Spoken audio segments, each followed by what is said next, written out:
హైదరాబాద్ సికింద్రాబాద్ లో భారీ వర్షం కురుస్తుంది. దీంతో రోడ్లపై పెద్ద ఎత్తున వరద నీరు చేరడంతో రాకపోకలకు తీవ్ర ఇబ్బందులు ఎదురయ్యాయి. పలుచోట్ల నాలాలు ఉప్పొంగడంతో ఇళ్లలోకి నీరు చేరింది. లోతట్టు ప్రాంతాలు పూర్తిగా జలమయమయ్యాయి. కాలనీలో చెట్ల కొమ్మలు విరిగిపడ్డాయి. జీహెచ్ఎంసీ హైడ్రా సిబ్బంది వరద నీరు నిలవకుండా మోటార్ల ద్వారా మళ్లించారు. నేడు కూడా వర్షాలు పడే అవకాశం ఉన్న నేపథ్యంలో ప్రజలు జాగ్రత్తలు తీసుకోవాలని అధికారులు సూచించారు. దీనికి సంబంధించి మరిన్ని వివరాలు మా ప్రతినిధి చంద్రశేఖర్ అందిస్తారు. చంద్రశేఖర్, చెప్పండి, భారీ వర్షాలతో హైదరాబాద్ లో ప్రస్తుతం పరిస్థితి ఎలా ఉంది? జీహెచ్ఎంసీ ఎలాంటి చర్యలు చేపట్టింది?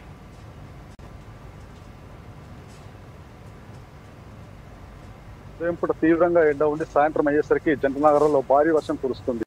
ఒకే పెద్ద ఎత్తున వర్షం కురవడంతో జనజీవనం అస్తవ్యస్తమవుతుంది. అయితే ప్రధానంగా మనం కనుక గమనించినట్టయితే గత 4 రోజులుగా ప్రతిరోజు సాయంత్రం 5 నుంచి మొదలైనటువంటి ఈ వర్షం రాత్రి పొద్దుపోయే వరకు, ఒక్కొక్కసారి అర్ధరాత్రి వరకు కూడా ఇది కొనసాగుతుంది. దీనివల్ల చాలా చోట్ల ఆఫీసుల నుంచి అప్పుడే ఇంటికి వెళ్ళేటువంటి ప్రజలకి చాలా ఇబ్బందులు ఏర్పడుతున్నాయి. అదేవిధంగా రోడ్ల మీద ఈ వర్షాలకు ఏర్పడినటువంటి గుంతల వల్ల ట్రాఫిక్ కూడా తీవ్ర అంతరాయం ఏర్పడుతుంది. అయితే ట్రాఫిక్ ని చక్కదిద్దేందుకు ట్రాఫిక్ పోలీసులు ప్రయత్నం చేస్తున్నప్పటికీ కూడా అదే కొన్ని ప్రాంతాల్లో అయితే మరి వరద నీరు నిలవడంతో చాలా ఇబ్బందులు ఏర్పడుతున్నాయి. రాజ్ కుమార్, అయితే మనం కనుక గమనించినట్టయితే గత 4 రోజులుగా కురిసిన వర్షాలకు మొత్తం 4 మృతి చెందినట్టు మాకు సమాచారం ఉంది. అయితే అఫ్జల్ సాగర్ నాలలో కొట్టుకున్నటువంటి ఇద్దరిలో ఒకరి మృతదేహం నిన్న నల్గొండ జిల్లా సంగం వద్ద లభ్యమైంది. అదేవిధంగా మనం చూసుకున్నట్టయితే బలకంపేట వద్ద అండర్ పాస్ నుంచి వెళ్తున్న ఒక యువకుడు వరదలు చిక్కుకొని మునిగిపోయాడు. ఈ భారీ వర్షాల వల్ల అనేక ప్రాంతాల్లో నాలాలు ఉప్పొంగుతున్నాయి. ఈ నాలాలు ఉప్పొంగడం వల్ల ప్రధానంగా కొన్ని చోట్ల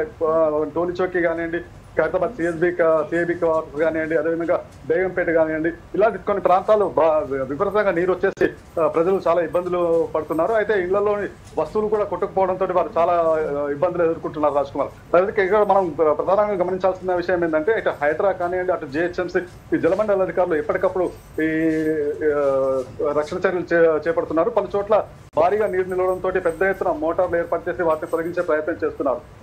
ప్రధానంగా కాలనీలో చెట్ల కొమ్మలు విరిగిపడడంతో ఇక్కడ కూడా ట్రాఫిక్ ఇబ్బంది ఏర్పడుతుంది. ఎప్పటికప్పుడు డిఆర్ఎఫ్ సిబ్బంది కూడా ఈ చెట్ల కొమ్మల్ని తొలగిస్తున్నారు. అయితే ఈ రోజు మళ్ళీ అదేవిధంగా రేపు కూడా ఉపరితల ఆవర్తన ద్రోణి వల్ల మరిన్ని వర్షాలు వచ్చే అవకాశం ఉండడంతో ప్రధానంగా ప్రజలు అవసరమైతే తప్ప బయటకు వెళ్ళకూడదని చెప్పేసి అధికారులు సూచిస్తున్నారు. రాజ్ కుమార్, ప్రధానంగా ఏ ప్రాంతాల్లో అధికంగా వర్షపాతం నమోదైనట్టు మీ దగ్గర సమాచారం ఉంది చంద్రశేఖర్?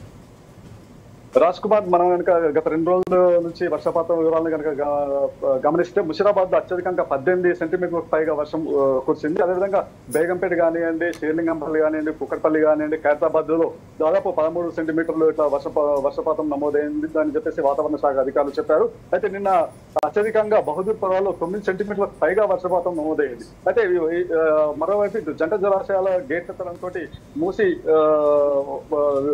నదిలోకి బాగా వరద వస్తుంది. అయితే మూసి పక్కన ఉన్నటువంటి కొంతమందిని అక్కడ నుంచి అధికారులు